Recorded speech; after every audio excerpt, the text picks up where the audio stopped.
निवडणुकीची रणधुमाळी शेवटच्या टप्प्यापर्यंत आली आहे। तुम्ही माझ्या मागे पाहू शकता, प्रभाग क्रमांक 41 मध्ये काँग्रेसचे उमेदवार आपल्या सोबत आहे। जोरदार प्रचार चालू आहे। दादा नमस्कार। प्रचार जोरदार चालू आहे, काय सांगाल?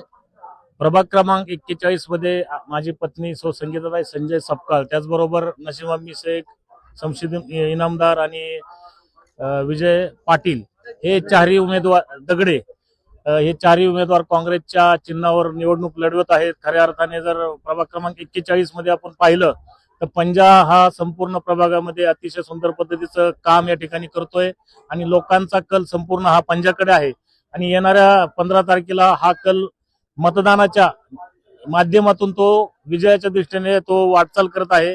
मी एक दुसरी गोष्ट सांगायची आहे की प्रभागामध्ये विरोधकाकडून नकळतपणे एक अशी दिशाभूल करण्यात येत आहे की एकाच उमेदवाराला कुठल्या तरी मतदान करायचं, त्यावेळेस ते मतदान पूर्णपणे काउंटिंग मध्ये येईल, परंतु तसा कुठल्याही प्रकारचा गैरसमज नागरिकांनी करू नये। आपल्या मनाला ज्याला वाटेल त्या चारही पद्धतीचं मतदान तुम्ही आपल्या सोयीच्छेने करू शकता। 4 लोकांना मतदान करायचंय, कुठल्याही पक्षाच्या उमेदवाराला तुम्ही निवडून देऊ शकता। कुठलंही मतदान ते खराब होत नाहीये, ते मतदान काउंटिंग मध्ये जातं।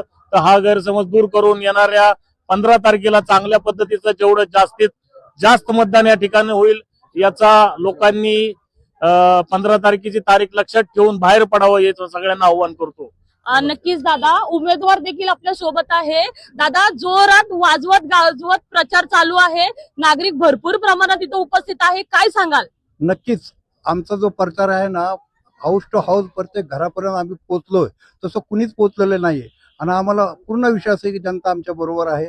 प्रत्येक घराघरामध्ये आम्हाला ओवाळलं जाते, याचाच अर्थ आहे की जनता आमच्या बरोबर आहे आणि जनता नक्कीच आम्हाला निवडून देईल याचा आम्हाला पूर्णपणे विश्वास आहे। आणि काही लोक आमच्या भागात काही मुस्लिम एरियामध्ये असं सांगितलं जाते की चारी घड्याळाला मारा नाही तर मत बाद होईल। याच्याबद्दल निवडणूक आयोगाने याच्याबद्दल दक्षता घ्यावी आणि अशा लोकांवर कारवाई करणे आवश्यक आहे। आणि घड्याळाला मत म्हणजे हे बीजेपीला मत आहे, बीजेपी बरोबर घड्याळ जाऊन बसलेली हे सगळ्याला माहित आहे। त्यामुळे लोक कंटाळलेली आहे। आता काँग्रेस बरोबर सगळी जनता आहे आणि नक्कीच आम्हाला निवडून देतील आणि आम्ही सगळ्यांची अपेक्षा पूर्ण करू, हे मी आज तुम्हाला आवर्जून सांगतो। नक्कीच आपण जसं पाहिलं, काँग्रेसचे उमेदवार चारही प्रभाग क्रमांक 41 मध्ये आपल्या सोबत होते।